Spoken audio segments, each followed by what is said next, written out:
As an architect whose career has been dedicated to designing schools, I have to say we live in exciting times.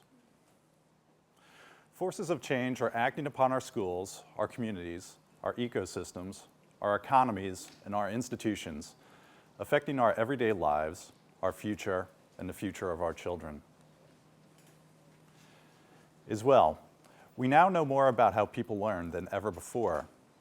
So the confluence of these factors has resulted in a myriad of new pedagogies, curricula, and philosophies about how best to educate our children and the skills that they may have to succeed. Technology, for example, is beginning to revolutionize the potential to individualize and revolutionize learning, making learning more engaging and more active, challenging, for example, even our most basic assumptions about whether a classroom should have one front or many. But technology is not a singular force in education.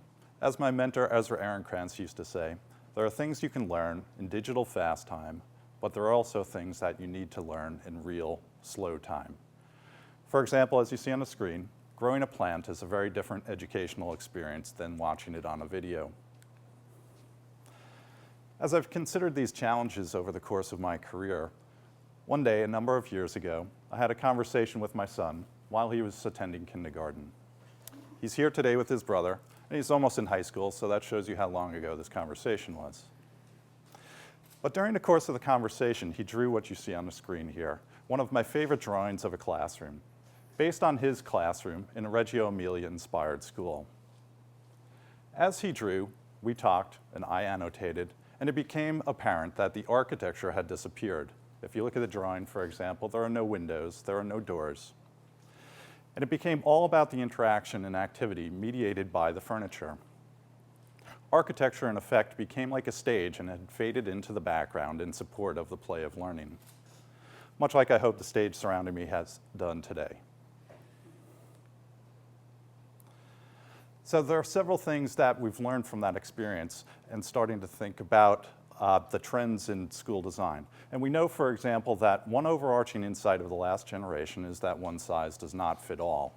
There are different kinds of minds, there are multiple intelligences, there are extroverts and introverts. And that's true of our schools. There are new, there are old, there are urban, there are suburban, there are independent, there are public, charter schools, international schools. Each is uniquely tailored to its mission and its children. But even in this diversity, some common themes have emerged. The school of the 21st century, for example, is environmentally responsible.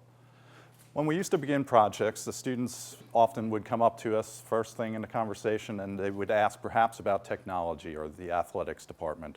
But now, more often than not, what they ask about is stormwater or a green roof. Tapping this enthusiasm, a 21st century school should not only conserve resources and provide a healthy place to learn, but it should also empower the next generation of stewards to garden, to manage the recycling effort, to lead tours, and ultimately to become the teachers themselves. While some 21st century schools are new, most also have a history and tradition. While we look forward, we should tap that specific history of each school, its place, and its culture. Even in our flat world, a school in Herndon may be as different from a school in Foggy Bottom as a school in Mexico City is from one in Abu Dhabi. Inspired by history and culture, for example, this elementary school is named after the mathematician who was responsible largely for inventing algebra and inspiring the word algorithm. We also recognize that meaningful learning is no longer confined to the classroom or even to the school, but that flipped classrooms, internships, travel, field education, early childhood, and early college programs have blurred boundaries and expanded opportunities. And whereas those blurred boundaries used to activate the city as a classroom, now the world has become a classroom. Some schools are even creating global campuses, such as the one that you see here, Avenues, that are distributed, providing international opportunities and connectivity for students and families. But even in this global context, ultimately, any school is local. And in our digital, Twitter-driven age, education is still empowered by an age-old idea: community. Research indicates that participation in a learning community enhances engagement, student outcomes, and satisfaction. And as good as our technology is, relationships still matter. Social and emotional intelligence still matters. Ethics still matter. And it's face-to-face interaction where these and other skills are perhaps best communicated and understood. As community building is something that architecture and design can really embrace, for the balance of my talk, I'd like to consider how to design a school to foster strong learning, professional, and encompassing communities. This process starts, as you can see on the screen here, at the front door, where teachers, students, administrators, parents, and the larger community can all come together, perhaps before and after school, to start to build the bonds that empower a strong learning community. And as you arrive into the school, community is key in addressing a concern on everyone's minds today, the safety of our children. Visual communication, openness, and transparency enable people to engage proactively, even before someone arrives at the building. We call this subtle security, because arriving at a school should be welcoming, not intimidating.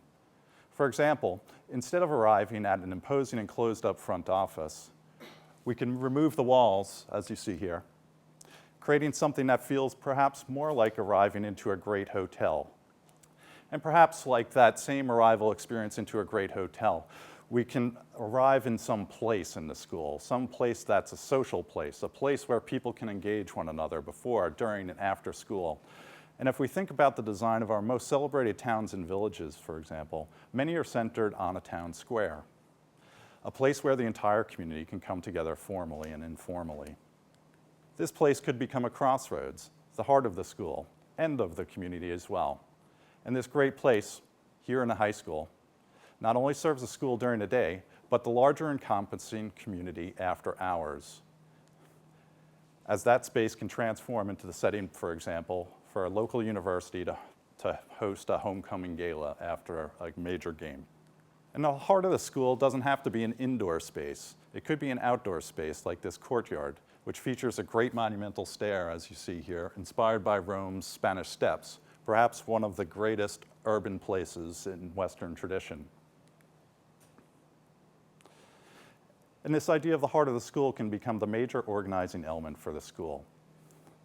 We can bring a host of resources to bear that are available to the community during the day and after hours.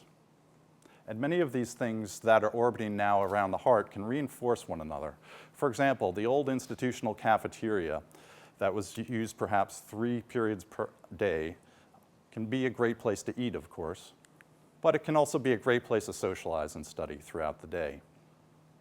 And these more open dining places can combine with libraries to create a learning commons, where food, media, and digital and analog technologies all come together to create dynamic new opportunities for small, medium, and large groups to learn. Continuing this metaphor of building a learning village, if we've created the heart, the commons, or the town square, and we have a host of resources arrayed around it, we now, of course, need homes and neighborhoods. Just like a neighborhood in a village, designing a neighborhood in a school can help reduce the scale of the school to something less daunting, more friendly, and developmentally appropriate. It can become a place where teachers and students can really get to know and understand one another. And neighborhoods can look familiar, where students have bases in classrooms, for example, and access to resources like labs and studios. But it can also be inspired by contemporary workplaces, where every student perhaps has their own individual workstation and then comes together with classes in adjacent seminars, classrooms, and lab spaces. Regardless of the model, each supports the learning community by providing places to work with technology and places where we emphasize face-to-face communication, both inside and outside of the classroom, so we can activate every square foot of the building into the learning process. There are also places to create projects, like this food lab, where food, culture, health, wellness, and language can come together in new and exciting ways. And there are also places to socialize, and places where you can concentrate. And they provide places for faculty to collaborate and build a strong professional community in addition to the larger learning community that they're embedded within. Because we all understand that the quality of our teachers is essential to the success of our schools. And finally, learning can spill back out of the building and into the open, to take advantage of the outdoors, whether it's on a roof, in an amphitheater, or in a garden, to bring people together. Because ultimately the school is in and of the community. To paraphrase John Donne, no teacher, student, school is an island, entire of itself. Each is in fact a piece of the continent, a part of the main. So as they grow and develop, our children will also live in exciting times. By providing them with supportive, high-performance places to learn, they can build the relationships and develop the skills necessary to succeed in the 21st century and beyond. I believe that this idea of the school as community can help us achieve this goal. Thank you.